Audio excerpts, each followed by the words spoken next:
Muy buenas noches, estamos en esta transmisión especial de Todo Personal desde esta nevada y helada ciudad de Washington, D.C. Estamos frente al Cannon House Office Building, es las oficinas donde despachan todos los congresistas de los Estados Unidos, y estamos aquí en Washington porque hemos venido a un seminario, hemos sido invitados a un seminario de la lucha contra el narcoterrorismo en relación particularmente con México. La Viviana. Hola Jorge, ¿cómo estás? Muy buenas noches, gracias por acompañarnos. Y bueno, muchas personas de primer nivel que están en contacto con todas las autoridades hablaron el día de hoy en este Congreso Antiterrorismo, entre ellas Sarah Carter. Sarah Carter es la zar antidrogas de la administración del presidente Donald Trump.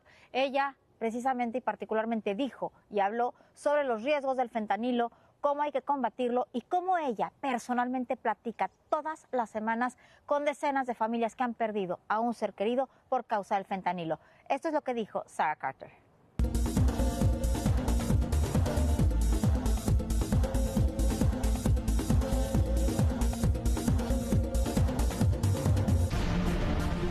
I don't know if a lot of people know my background, but I've spent a lot of years of my life, nearly 25 years, covering the drug crisis, both from the U.S.-Mexico border through Central America, South America, but also all the way to Afghanistan, where I spent a good 7 years covering the war in Afghanistan and Iraq, mostly covering Al-Qaeda, Islamic State, Taliban, and the money that was used mainly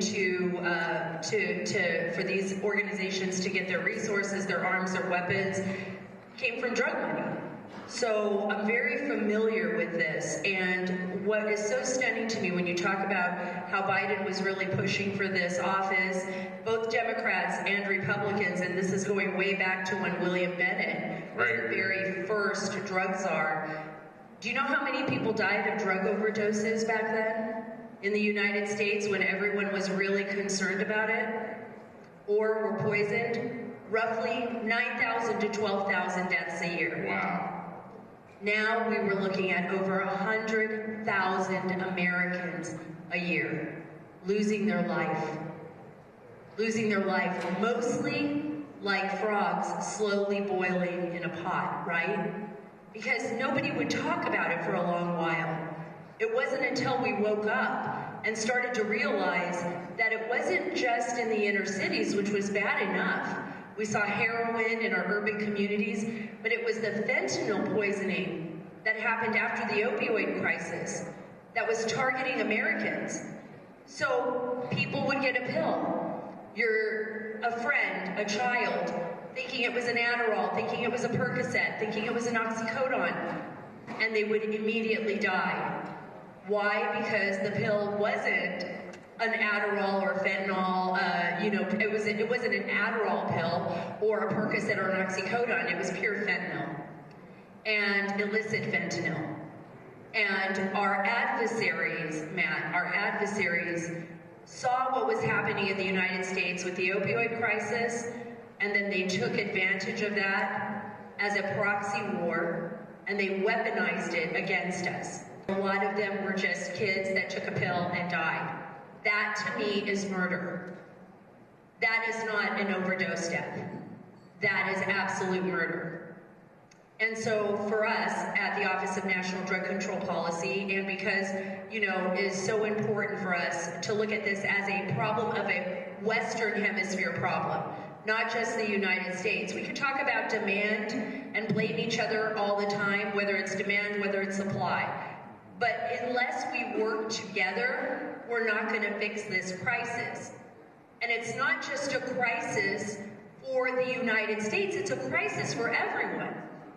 When I covered the stories in Mexico, when I would cross the border, I did so purposefully to hear the stories of the people that were living, many of them told me like prisoners, to the cartels that controlled their communities. That's wrong. We shouldn't be living in these chains, enchained by these nefarious organizations, these narco-terrorists, because that is what they became. You know, and we have to, the only reason why they have the power that they have, by the way, the only reason is because we've empowered them. We allowed them to operate with impunity. Some people liked the money a little too much, but then they paid a big price for that. And now we got to take that power back. And that is exactly what we are doing. It's such a great point. Closing down the border is step one, right? It not only protects the American people and our national security and those that want to transport narcotics and illicit narcotics into the United States. But it also allows our officers the ability to do their job and kind of funnel like where those choke points are and be able to try to stop the cartels for moving their supply in other areas. So we understand that the cartels don't want to stop. These cartels, whether it's CJ&G, whether it's Sinaloa Cartel, Beltran Leyva, you can go on and on and on, Ariano Felix, all the derivatives thereof are going to try to look for new and better ways to move their supply into the U.S. So the most important aspect, I think, for us and for our nation and our political leaders is one, we have to monitor emerging threats. Never again in the United States, and this is my message that I really want to get across, to all the narco traffickers out there that have been operating with impunity, your days are numbered, as President Trump has said, and he means what he says, and this administration means what they say. Your days are numbered, it's over, you're done. You're no longer gonna control us or own us or take our kids' lives.